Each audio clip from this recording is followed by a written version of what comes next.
Sawasdee Krap, and good afternoon once again. Today is Thursday, the 14th of January 2021, and this is the English language summary of the daily press briefing here at the Center for COVID Situation Administration as always.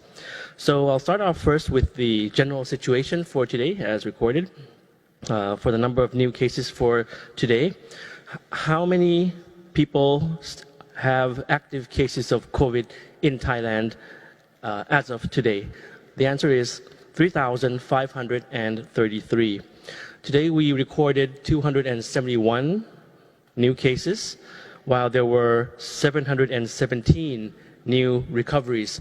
So doing the math, we have now cumulative number of cases in Thailand, 11,262 since last year. But of course, as I mentioned yesterday, the main point is that if someone asks how many active cases, how many people in Thailand actually have COVID at the moment, up to today, the answer is 3,500 plus. Today, we also recorded 2 new fatalities, unfortunately.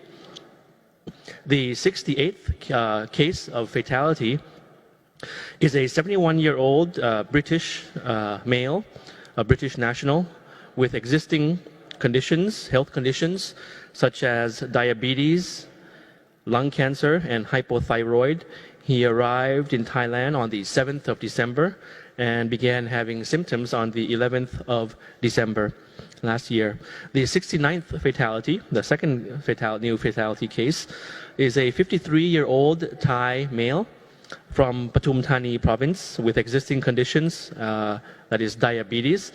He traveled to various provinces in the past weeks, months, and also basically in the central region of Thailand, but he traveled by private transportation, a private car. Some observations from the briefing of the spokesperson just now. Firstly is that, of course, looking at the numbers, most of the new cases that we have so far are from the new wave, more than the first wave last year. The southern part of Thailand, the southern provinces of Thailand are actually doing quite well in controlling COVID, because the provinces more or less have not been included in the highly controlled, high risk or red or level 1 provinces. And in terms of provinces, there remains 17 provinces that have not found any COVID case at all. So the southern provinces have been doing quite well, even though our neighboring country, Malaysia, has been finding new cases in the hundreds or thousands per day. On the enforcement, the spokesperson mentioned about the checkpoints. In terms of enforcement, that enforcement is being done in a more stricter and rigid manner. In some provinces, the checkpoints along the roads have been done on a massive scale. In some areas, up to 32,000 people have been going through the checkpoints, and they have been checked thoroughly in terms of temperature check and the like.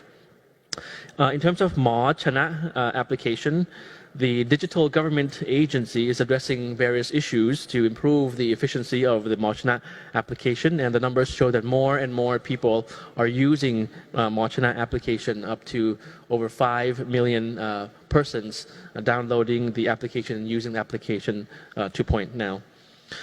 Some important information, firstly on the National Vaccination Plan, just some updates on that. Earlier this week, the National Communicable Disease Committee approved the preliminary National Vaccination Plan. This means that the approved plan disbursement of the first batch of 200,000 Sinovac vaccine in February 2021 for those identified to be among the high-risk groups in the 5 provinces most affected by the recent wave. The high-risk groups include medical and public health personnel, patients with existing health conditions, citizens under over 60 years of age, and staff involved in disease control. So as the criteria for the initial rollout of the vaccines is based on health considerations and addressing high-risk groups, the legal status or nationality of the person is not the prioritized factor to determine whether a person shall be inoculated or not. So the nationality is not the main criteria. The main criteria is, of course, as I mentioned, medical personnel, persons 60-year-old and older, those with existing health conditions and the like. So the national vaccination plan, however, will have to be under review when the situation progresses, and by that time when we receive the vaccine in Thailand, and we receive further batches of the vaccines. On the procurement, the government has been in negotiation with various entities, companies, AstraZeneca, as well as other pharmaceutical companies for months. The procurement plan is based on scientific and medical assessment made by the Department of Disease Control. The primary consideration for Thailand on the issue of vaccine is indeed on safety. The secondary condition is on controlling the spread of the epidemic, consideration for vaccine. Therefore, vaccine safety and vaccine efficacy are the most important considerations for the officials at this time, and will be a factor in how fast we can disperse the vaccines for the time And for the time being, Sinovac and AstraZeneca have submitted their request for approval to the Thai FDA, who will examine their safety and efficacy from the raw data gathered from clinical trials. So all in all, we are looking into evaluating the efficacy of the vaccines, of course, before they arrive in February and then until May and in various batches. And the FDA of Thailand has already made the request to some companies like Sinovac, the first batch, to provide us with more detailed information on the clinical trials. On manufacturing, the vaccine developed by AstraZeneca is also being domestically manufactured by Siam Bioscience.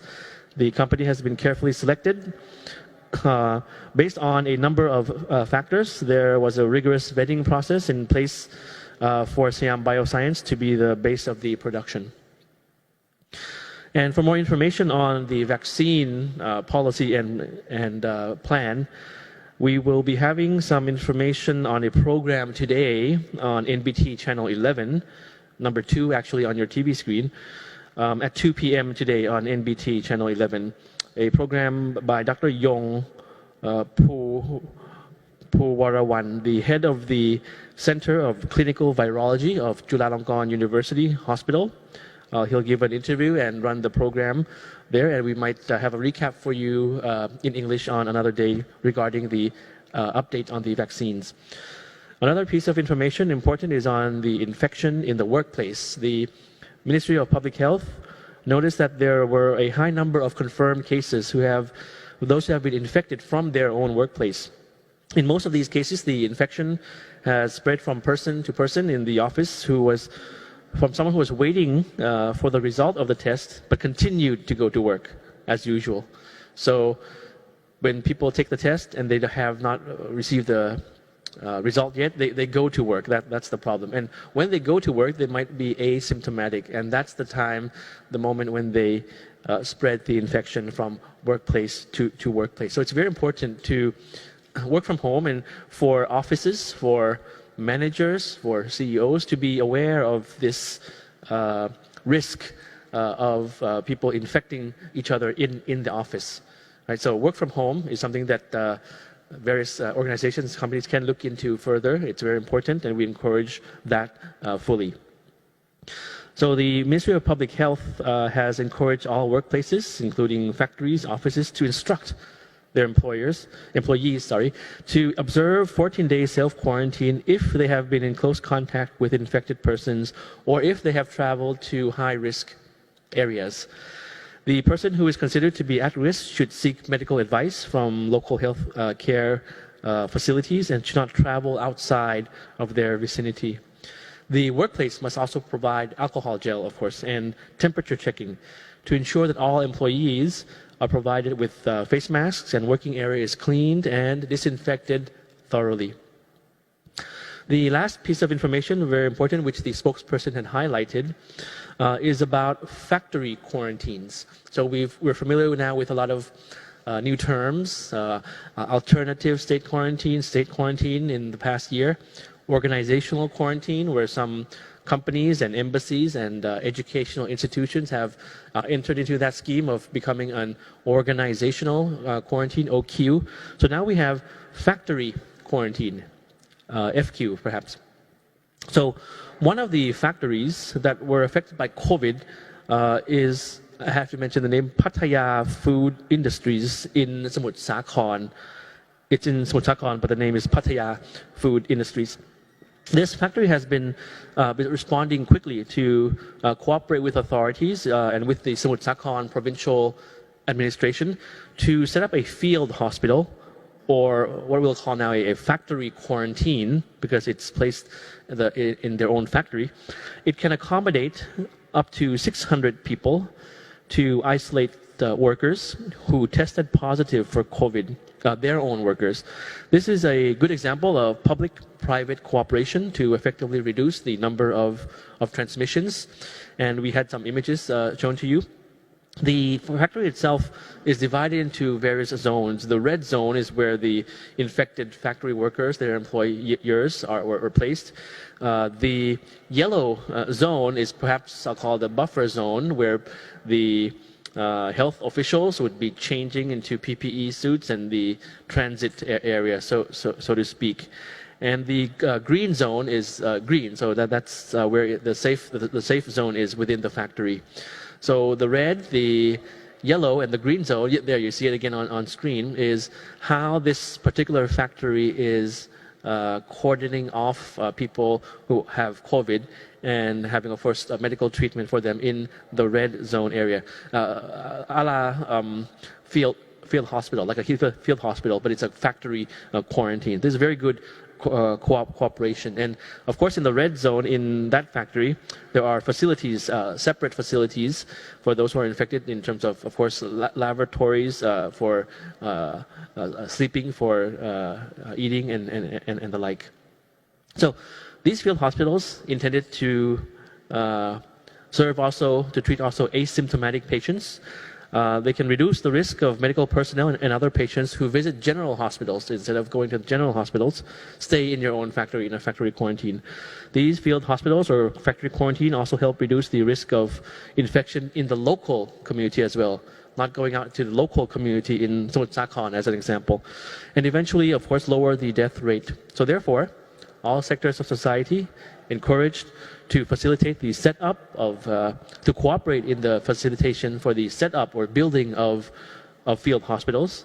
The public can be assured that all hospitals, field hospitals, hospitals, factory quarantines are up to medical standards, are up to the medical standards in the Thai healthcare system, and under supervision, of course, with the appropriate health officials.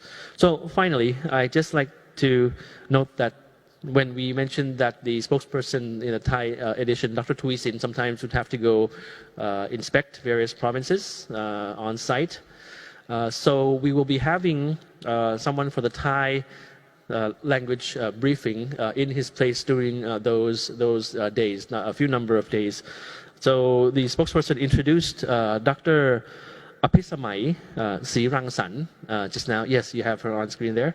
Dr. Apisamai Si Rangsan, who will serve in the CCSA spokesperson team as the assistant spokesperson, and perhaps give us the daily briefing in Thai during some days when Dr. Thuisin is unavailable.